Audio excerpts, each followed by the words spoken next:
Hello, Aries. This is Lada from astrolada.com, and this is your Aries Sun, Moon, or Rising horoscope for November 2019. And I'm going to focus on those events that are happening in November, and I'm going to tell you what each one of those will bring to you, whether it's your Sun, Moon, or Rising in Aries. You'd feel it. So let's start with the most important event for you, Aries, this month. This is Mars, the planet that rules Aries, your king. This is you. Mars is you. If you're Aries, Sun, Moon, or Ascendant, Mars indicates a very important part of you, your vitality, where you're going in life. And for a few months, Mars has been invisible. When our planet becomes invisible, I'm also Aries, we can have less energy. We can feel less motivated.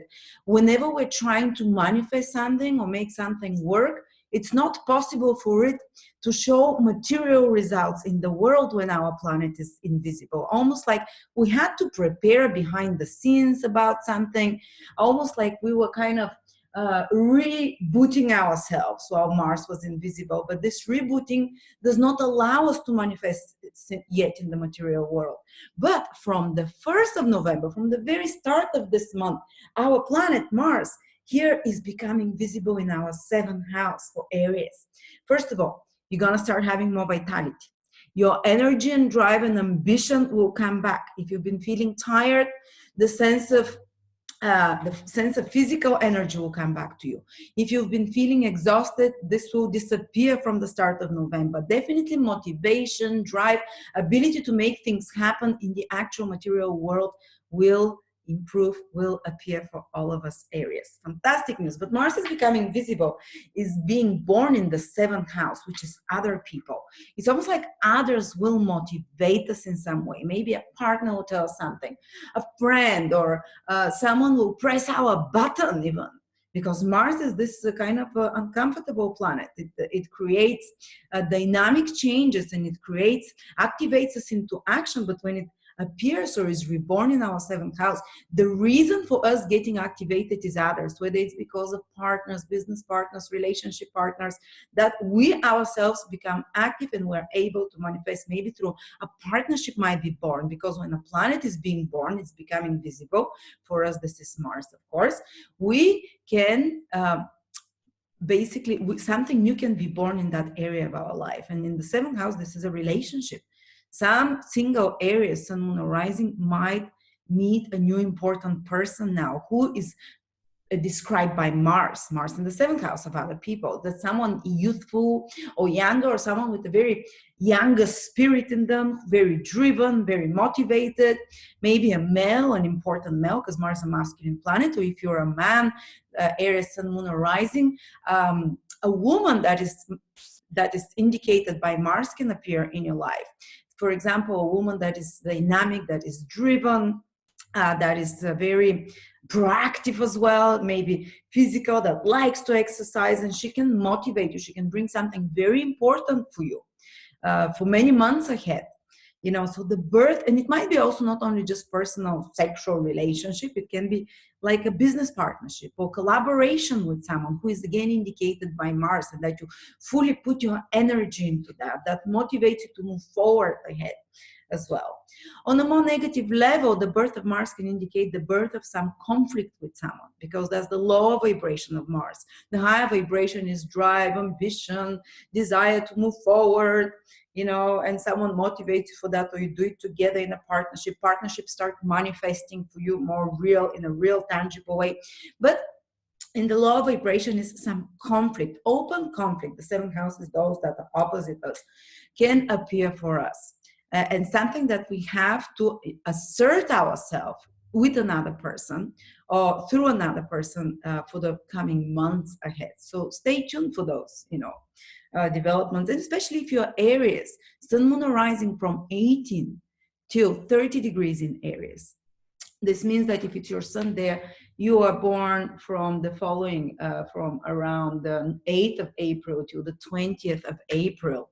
Then Mars will be in most of November in opposing your Sun, Moon, or Ascendant. So some conflict is more likely by a strong person opposing you, because Mars is visible now. It can make things tangible. So in the worst case scenario, your buttons might get pressed a bit more, your buttons might be stimulated, but because Mars is our planet, it will push us personally to change something. Another person, as I said, another involvement with another person will trigger us. Also, it can indicate that your partner is becoming more active.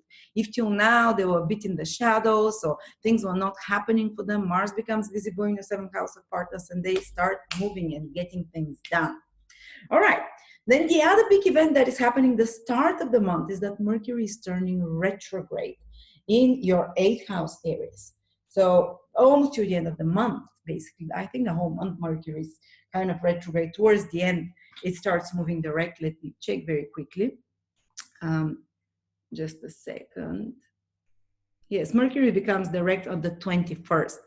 So till the 21st, when it comes to 8th house matters, it will be a bit more complicated. And 8th house matters are connected to finances with partner, salary from a partner's money, for example, or your mutual budget together in a family or in a business partnership. So you'll be rearranging something, you'll be fixing something, you'll be preparing, you'll be getting in order something to do with taxes or insurances or inheritances, something that you have to do over and over again, or some mistake that was omitted, some missing thing. You have to gather, for example, different papers for your taxes, so different papers connected with matters with mutual resources and finances with another person. And it's a bit more complex because Mercury is invisible, is retrograde, but from the 21st, Mercury is becoming visible. It's been invisible for a few months now. So whatever you've been preparing and fixing till then, now you can manifest it. So maybe if you changed your budget with your partner while Mercury was retrograde and invisible, from the 21st of October onwards, it's going to give results. So then you can start manifesting more because Mercury turns direct and becomes visible at the same time. Super powerful. So it means that for you, towards the end of November, you can manifest materially to another. Before that, it's complicated, the resources. So if you have some investment that you've put in a mutual fund with someone, it might be before that till the 21st, something you have to fix to improve, something complex. But after that, it all starts giving wonderful results. And business, Mercury is a business planet in the 8th house of a business house connected to resources, money from clients. You can start suddenly manifesting and making a lot more from money that you've expected from another, from a bank loan, from a client, money that's owed to you as well. So you can manifest materially through others from towards the end of November. And by the way, because Mercury is becoming visible, then I'm releasing my yearly videos. And if you pre-order now, they're only $6.99 till per video, and each video is 2 hours, by the way. So each sign has a 2 hours in-depth video horoscope for 2020. And I have written horoscopes, they're $6.99 as well, they're month by month. And you can order them together or separately till the 21st of November. They're 35% less. After that, they become $9.99 per video. So hopefully, you'll get to learn before everyone in advance. So yes, focus also on this 8th house that we talked about. But I want to end with really good news. Jupiter and Venus are going to join together at the galactic center, the most powerful point in the sky.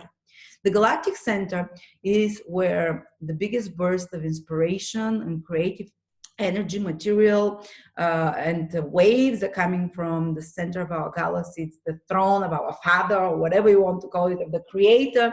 Is the impulse of biggest evolution for humanity, and the two benefics, the best planets in astrology, will meet there and will join right there. I've even put it here behind me, Jupiter and Venus. So this means Sagittarius for you in your 9th house, something. And before Jupiter, that happens before Jupiter leaves your 9th house, and it's making you a last magnificent present from the center of the galaxy. Because they're joining in your 9th house, some big burst of inspiration is happening towards the end of November for you. It's around the 23rd of November. You can feel it a week before, a week after, around that time. But the 9th house is the house also of God. And they're meeting on the seat of God, the galactic center. So your higher self, or call it whatever you want, your connection with cosmos and the universe. I believe some Aries will have Some of them can even have some kind of a spiritual awakening, connection with higher truths, because Venus and Jupiter in ancient astrology are considered the two teachers of the humans and teachers of the gods, you know. So they both are connected with higher knowledge in some way. So there'll be like some deep or amazing insight or intuition or an omen or a sign that you receive from God, from your higher self, call it whatever you want, that will shine a bright light and inspiration towards your future and what you're supposed to do and where you're supposed to head, because this is the ninth house. The ninth house is having faith and belief and absolute truth and certainty as to our future path and what we're meant to do. It's a Dharma house. What are you here meant to be and do? It's the house of biggest inspiration. So this is what's going to come. On a more material level, the Jupiter-Venus conjunction on the galactic center can bring for you some fantastic opportunity to travel, to study something, to find a teacher. Some of you might find some really exalted teacher or a teaching, spiritual teaching or whatever, or it might be educational of a source that direct you to the right path again. Some of you can have amazing success or something positive happening to them with high education, with travel. Opportunity for travel can happen for some of you. If you get this opportunity, go. It can be a source of alignment, like on that journey. If you go 9 houses far away, journeys, different countries, God or your higher self can align you to meet your future, to meet a great blessing in your life. And if you can't travel physically, just travel mentally. I'm meaning study, read something, because of great inspiration. Subscribe to some channel that gives knowledge or whatever. You align to the right such teaching and such inspirations for your life now. Big burst of inspiration. Honestly, I'm telling you, there is like a connection to your higher self this month. And teaching as well, people that are in teaching professions, people that are in professions that they're counseling, advising. I know that a lot of people that like tarot or astrology, or human design, they're watching those videos. So for you, and if you're Aries, I think there will be a big burst of opportunity coming as a divine blessing from you towards the end of the month. Embrace it. It might be an insight, it might be an actual material manifestation. Both planets are visible, and that's the last gift of Jupiter before it leaves as well. Your ninth house, so a powerful download of wisdom, knowledge, faith, and positivity and luck. That's a very lucky position as well. Venus and Jupiter in the ninth house of luck. For some of you, it can even indicate meeting some foreign person or love in a foreign country. Venus is planet of love. Jupiter is something, you know, foreign places, ninth house is foreign places. So with someone, meeting some very erudite and intelligent people towards the end of the month, people that you consider as an inspiration to you, that you consider as a guiding light for you, or you can have a reading with an astrologer or a psychic or a coach, or take some class or workshop around that time that brings you such an insight that aligns you again to your higher truth and to inner true happiness. And you're lucky. I would even advise some of you, if you can play lotto, if you have it in your horoscope, or around the 23rd, this powerful lucky alignment in your ninth house of luck, do it. And if you have grandchildren, this can indicate ninth house is grandchildren. Something really positive and happy happening in their life as an opportunity. So there you go, Aries. A lot of good news for you this month. Just be careful with resources and finances, the first part. And if you'd like to listen to your 2020 video horoscopes or read the written 2020 horoscopes day by day for your sun, moon, or ascendant sign, or you can get the whole package together, it's 35% off till the 21st of November when I'm releasing them. And it's going to be a bit more expensive after that. I love you.